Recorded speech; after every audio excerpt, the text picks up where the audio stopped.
Bonjour les enfants, vous voyez, je suis toujours avec Marie qui est à côté de moi.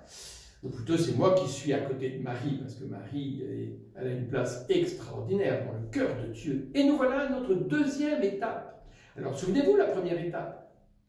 Par l'ange Gabriel, Dieu a parlé à Marie, lui a annoncé qu'elle serait la mère du Sauveur, et voilà que Marie, ne reste pas tranquille avec sa bonne nouvelle.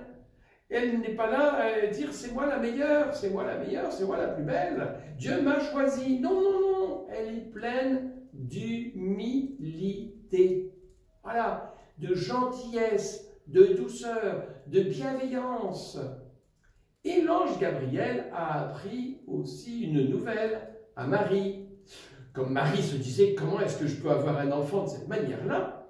Eh bien voilà que l'ange Gabriel lui dit « mais voilà Marie ». Comme signe qui t'est donné, Élisabeth, ta cousine, qui est une femme âgée, elle aussi va avoir un enfant. Et d'ailleurs, elle en est à son 6e mois.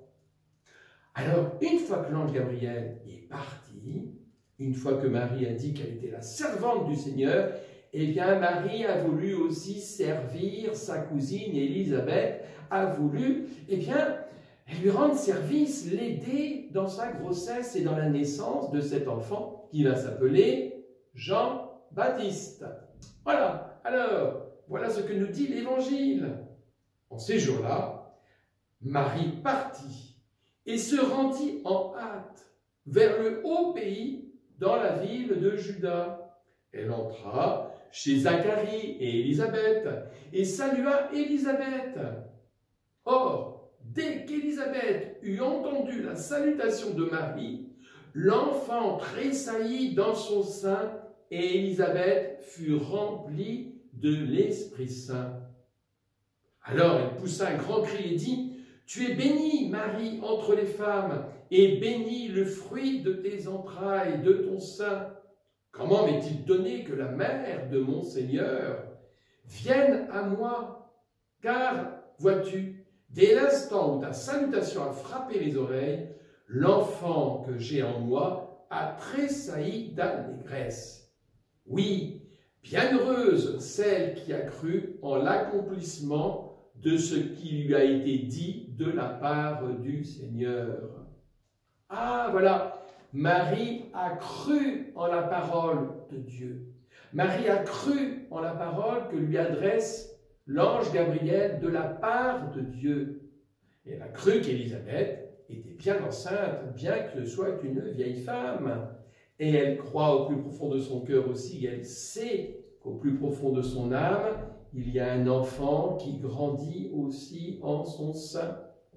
Marie a écouté Dieu et Marie s'est mise en route vers Élisabeth.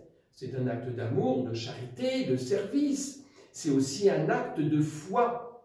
Alors, est-ce que nous aussi, nous croyons que Dieu compte sur nous?